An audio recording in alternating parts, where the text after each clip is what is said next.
Ndewono ndị be anyị ekene m unu Igbo anyị abịa Igbo Class World. Anyị na-aga second honeymoon ka anyị na-agazi second honeymoon a anyị si ka anyị gaka na Buckingham Palace.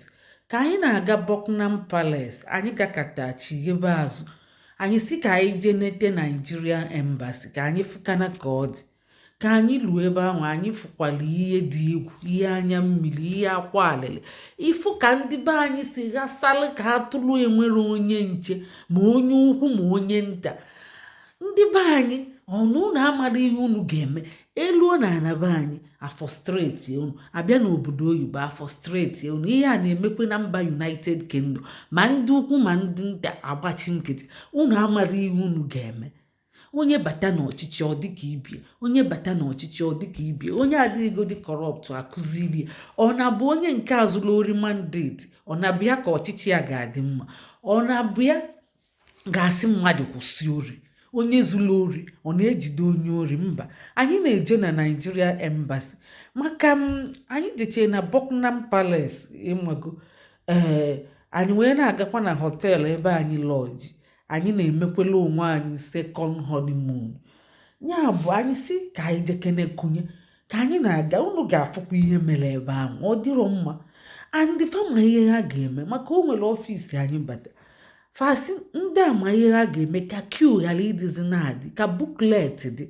Fama ihe ha ga-eme mana fa emerie fama nwa n'afọ streti gheli ndị mmadụ ma onye ukwu ma onye nta agbachi nkịtị. Unu ekwesịrị ịga ebe ahụ eme ngagharị iwe n'ọtụtụ oge n'ọnwa ịtọ. Ihe na-eme na-ewe kwụsị. Unu niile bụ ihe na-aka ọsụ ya maka eme unu kwụọ ụgwọ kwụọ bribe. O nwere ebe fachọka unu na-akwụ bribe ya ka eji buklet ahụ ọ dịcha mụma. Ụfọdụ na-esi ebe tere aka bịa. Unu ga-afụkwa ya. Anyị na-aga ebe ahụ anyị gaa n'ọtụtụ embasi niile nya embasi nke ụwa niile ma nke ndị Afrịka niile.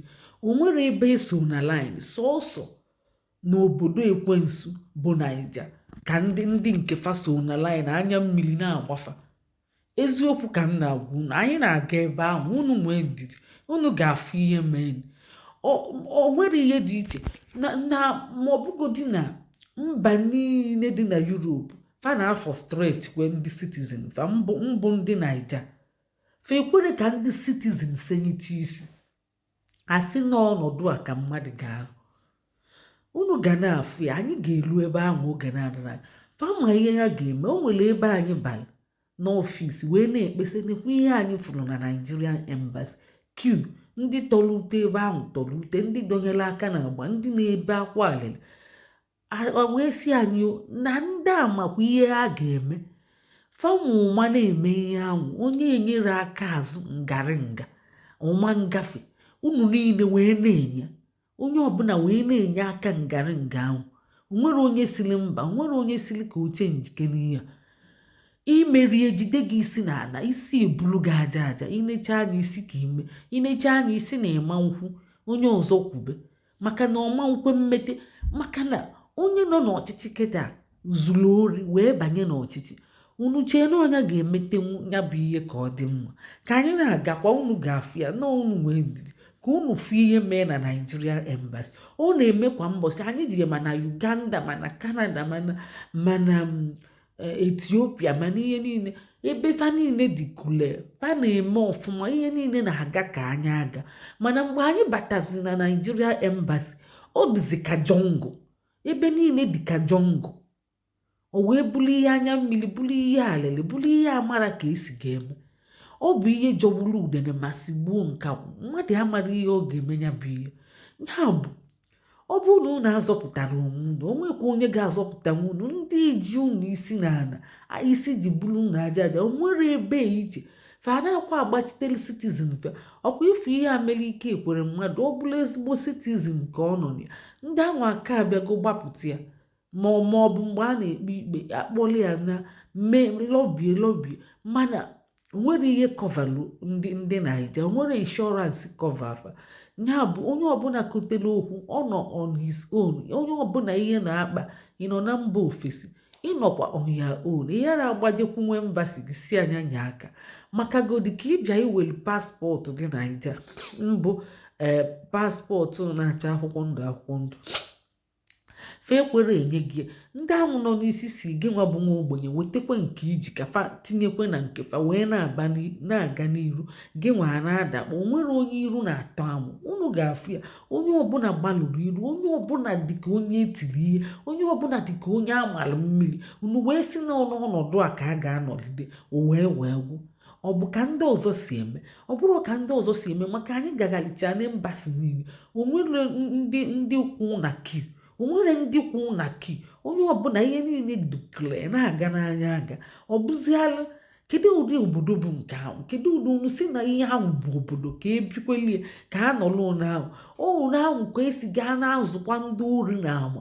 onye tolitekwa osobe ibie ka o si eme ma ọ dịnata na mma mgbe ahụ asị ka ọ dị mma ka ọ dị mma ọ na-adị njọ maka onye dị mma bata akụzikwa elie ihe ibie na-eme ndị be anyị na-eje honeymoon ahụ ka anyị jezi na Nigerian Embassy ọ bụ na Nigerian Embassy ka anyị na-eje ya unu ga-afụzi nke tọlụgọdị Boniface abịazi ya fesi anyị elubego anyị elubego unu ga-afụzi n'anya ma ọ ga-egwu ndị be anyị ọkwa Jongo ka Naija bụ ọbụla abịa na mba United Kingdom yes Singapore Palace Hotel chọtabazikwa na anyị ebe a ụmụaka bekeli akwa medi chọtabazi anyị ebe a amakwa m ihe ọ na-eme ebe ahụ onye nze ịma na ịpịa anyị aka osebe front ịpịakwa anyị osebe gị ne ịpịa anya ibia nwa bụ ihe nkiri nwa bụ ihe ịpịakwa afọ m onye nze ebe ahụ yes na-enekwa anya ba na iburu ya osebekwa ma nke ọzọ enweburu function o nwere function nke bụ function ọ bụ discover hey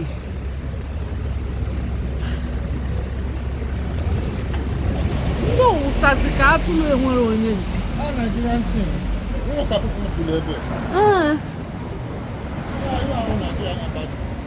ka ihe a na-emekwe ndị ụtọkwara atọ ka application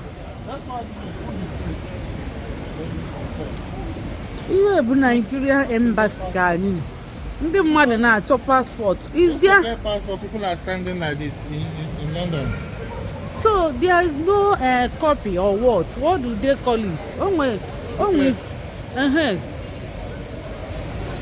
booklet. Yeah, people are so many.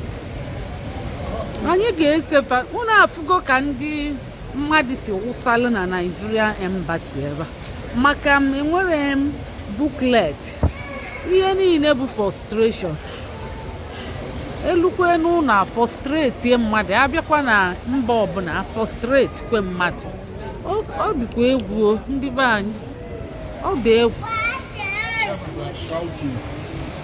Every people here are looking for passport. nwa bụ ihe nkili nwa bụ ihe nkili ewo nwa bụ ihe nkili ewo ya nwere ihe nkili nwa bụ ihe nkili ewo nwa bụ ihe nkili ewo nwa bụ ihe nkili ewo nwa bụ ihe nkili ka ezi ndị nwakwụcha na-azụ anyị ka ezi bụ ahụta azụkwaba hey ọ dị egwu Nani pakapagasa o frustration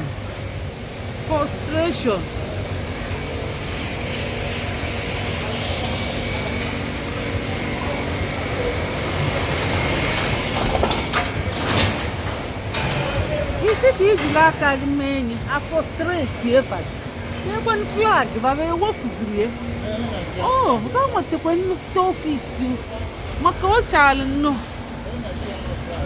That's the building, the franchise building.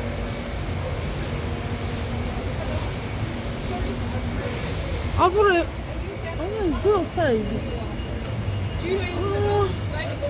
Gas station now, charging station.